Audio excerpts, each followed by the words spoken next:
We open this deep dive with an image that is just, it's so heavy, so drenched in agony. It feels less like a memory and more like a scar. Hmm. You have this couple, Paul and Marissa, burying their little girl, Elsie, right in the middle of their own orchard. Right under a young pear tree they'd just planted. And that single act, I mean, it's born from this grief you can barely imagine, but it's also the first decision in a chain that will just completely unravel them. Exactly. And this story, it isn't just about loss. It's a high-stakes, incredibly detailed account of how that kind of grief can be targeted, how it could be exploited And weaponized. and weaponized by this invasive technology. Hmm. So our mission today is really to unpack this horrifying timeline. We're going to look at the tech, the descent into a shared delusion. And we really need to see what we can pull from this. What are the lessons here about the vulnerability of the human mind under that kind of pressure? And, what happens when science promises to reverse something that should be irreversible? The initial tragedy is, it's just etched in these silent, searing details. The morning Elsie went outside, the screen door creaks open and shut. And then just quiet. Yeah, that quiet that stretches on for too long, the kind that makes your stomach drop. Too quiet. Exactly. And then the final image, her little shoe, just lying on its side in the mud by the pond. Marissa she retreated completely, became catatonic, clutching Elsie's old pajamas. Her sobs were just... Why? Yeah, and Paul was helpless. He couldn't say anything. They were just stuck in this silent hell together for weeks. Until they weren't. One night, they're sitting together, peeling pears, and they start talking, remembering her songs. And they find this, I guess, this fragile, temporary connection again. But here's the pivot. While they're starting to reconnect emotionally, the real world is just collapsing around them. Right. The decision to bury Elsie in the orchard, that saved them some money, but it wasn't nearly enough. They were facing immediate financial ruin. And this wasn't just, times are tough. This was specific. Very specific. The tractor belt was about to snap. The pump truck was empty because they couldn't afford fuel. The west vent on the barn was sagging. I mean, these are symbols of a farm on the brink of failure. So they were completely compromised, desperate, and just wide open. And then almost on cue, the intervention arrives. Grafco. In the form of their representative, a Dr. Levin. And Grafco, they didn't just stumble upon this farm. No, not at all. They found it through what they called a regional yield audit. Which sounds so sterile. It is. Yeah. They flagged the land with this awful corporate jargon. Yeah. Low potential with high legacy viability. High legacy viability. What does that even mean? It should set off alarm bells for you. Doesn't mean the land is good. It means they've found a farm, probably a multi-generational one, where the owners are so emotionally invested, but whose financial output is low. So Grafco calculated that Paul and Marissa would be willing to accept, let's say, unusual terms. Because their connection to the land was more than just business. Exactly. It's a terrifyingly detached strategy. Okay. It targets emotional vulnerability. So what was the deal? What did they offer these people who were, at the end of their rope? The deal was, well, it was incredibly seductive. Grafco proposed fitting the entire orchard with this experimental grafting technology, a specialized bioengineered rootstock. Promising what? Triple yield and exponentially stronger trees. Now, we're not talking about simple GMOs here. The sources suggest something far more advanced, a synthetic biology that pushes growth cycles way beyond anything natural. And Grafco paid for all of it? Sponsored the whole thing, installation, and they provided a The stipend. stipend, that was the hook. It was just enough to fix the tractor and buy that fuel.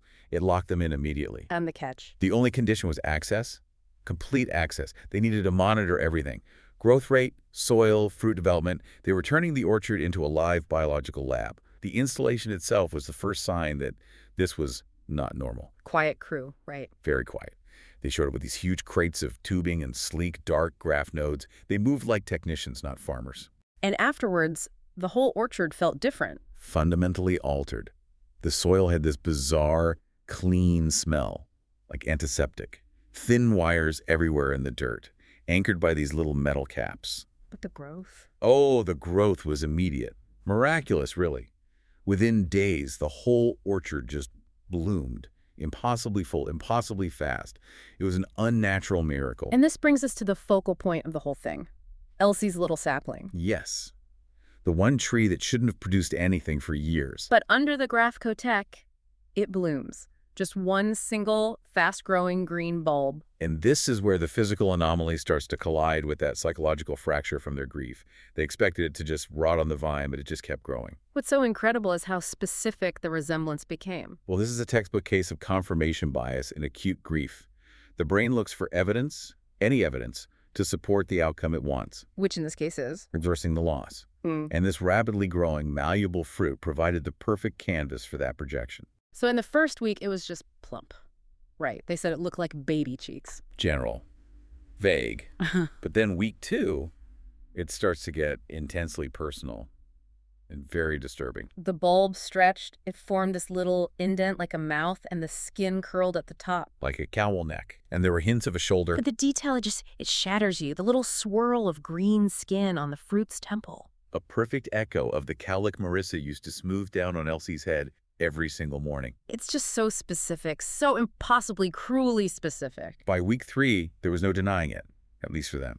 It had a distinct face, a complete shape, legs curled up underneath it in a fetal position. Eerily peaceful. Like she was just sleeping. So for Marissa, this was it. This was her daughter. That's her. She said, I don't care if it's green. That's our girl. And the transformation was instant.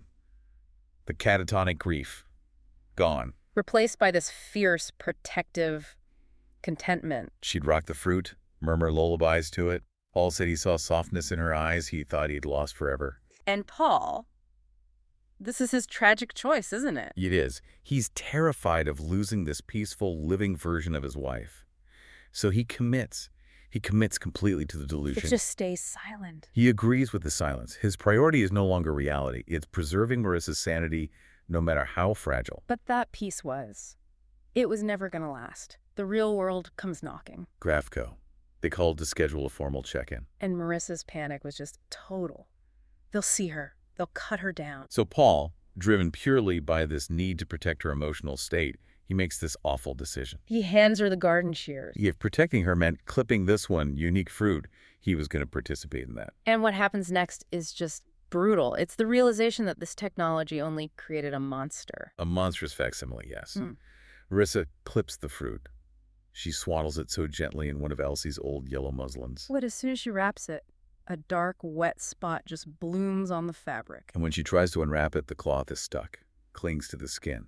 And it tears away with this sickening ripping sound. Revealing immediate violent decomposition, the green skin peels back, showing this twisted mess of pulp and muscle. Tiny little teeth budding where the mouth was. And the eye. The eye they'd focused on so much, it just collapsed in on itself. And that physical collapse triggers an equally violent psychological one for Marissa.